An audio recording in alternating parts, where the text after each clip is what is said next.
इतिहास की कुछ कहानियां सिर्फ सुनी नहीं जाती, वे दिल में उतर जाती हैं। यह कहानी है सौंदर्य, स्वाभिमान, साहस और बलिदान की, चित्तौड़ की रानी पद्मावती की, जिनका नाम आज भी सम्मान और शौर्य का प्रतीक है। बहुत समय पहले समुद्र के बीच बसे सिंहल द्वीप में एक महान राजा गंधर्वसेन का राज्य था। उनकी पुत्री थी पद्मावती, अद्भुत सुंदरता, तीव्र बुद्धि और करुण हृदय वाली। कहा जाता था कि पद्मावती सिर्फ रूप में नहीं, बल्कि आत्मबल में भी अनुपम थीं।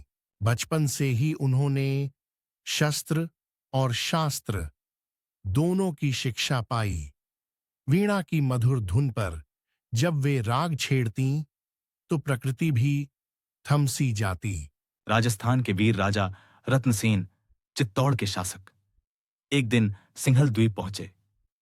वहां उन्होंने पद्मावती को देखा और उसी क्षण उनका हृदय जीत लिया।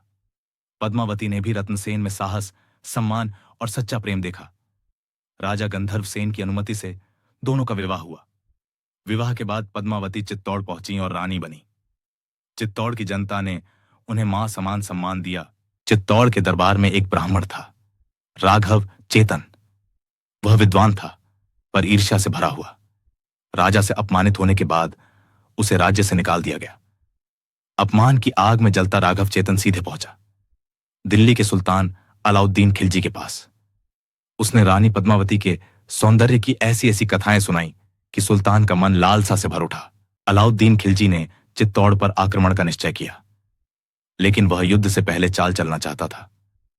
उसने संदेश भेजा कि वह शांति चाहता है और सिर्फ रानी की झलक देखना चाहता है। राजा रत्नसेन राजधर्म निभाते हुए मान गए, पर शर्त रखी कि रानी पर्दे में रहेंगी। दर्पण में रानी की परछाई देखकर भी खिलजी का लोभ शांत नहीं हुआ। उसने धोखे से राजा रत्नसेन को बंदी बना लिया। राजा के बंदी बनने का समाचार पूरे चित्तौड़ में फैल गया, पर रानी पद्मावती डरी नहीं। वे शांत रहीं और योजना बनाई। उन्होंने खिलजी को संदेश भेजा, मैं दिल्ली आने को तैयार हूं, पर अपनी 700 दासियों के साथ। खिलजी राजी हो गया, पर उन पालकियों में दासियां नहीं, चित्तौड़ के वीर योद्धा थे। दिल्ली पहुंचते ही योद्धाओं ने राजा रत्नसेन को छुड़ा लिया।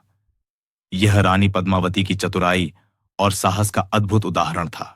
अपमान से तिलमिलाया खिलजी विशाल सेना लेकर चित्तौड़ पर चढ़ाया।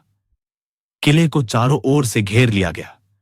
रतनसेन और चित्तौड़ के राजपूतों ने वीरता से युद्ध किया, पर शत्रु सेना बहुत बड़ी थी।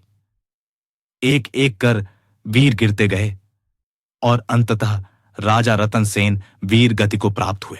राजा के बलिदान के बाद रानी पद्मावती ने किले की स्त्रियों को एकत्र किया।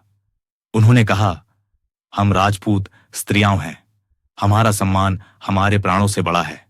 निर्णय हुआ, जौहर का अग्निकुंड सजाया गया। सभी स्त्रियां केसरिया वस्त्र पहनकर सिर ऊंचा करके आगे बढ़ीं। रानी पद्मावती सबसे आगे थी। चेहरे पर भय नहीं, सिर्फ गर्व था।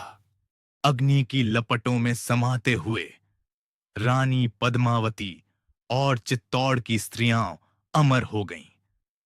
उधर किले के द्वार खुले और राजपूत योद्धा साका के लिए निकल पड़े। उन्होंने अंतिम सांस तक युद्ध किया। चित्तौड़ हार गया, पर राजपूती आन कभी नहीं हारी। रानी पद्मावती की कहानी हमें सिखाती है कि सौंदर्य से बड़ा होता है स्वाभिमान और जीवन से बड़ा होता है सम्मान। यह कहानी इतिहास नहीं, यह आत्मसम्मान की अमर सीख है। जय राजपूताना, जय चित्तौड़। ऐसी कहानियों के लिए सब्सक्राइब अवश्य करें। ऐसी कहानियों के लिए सब्सक्राइब अवश्य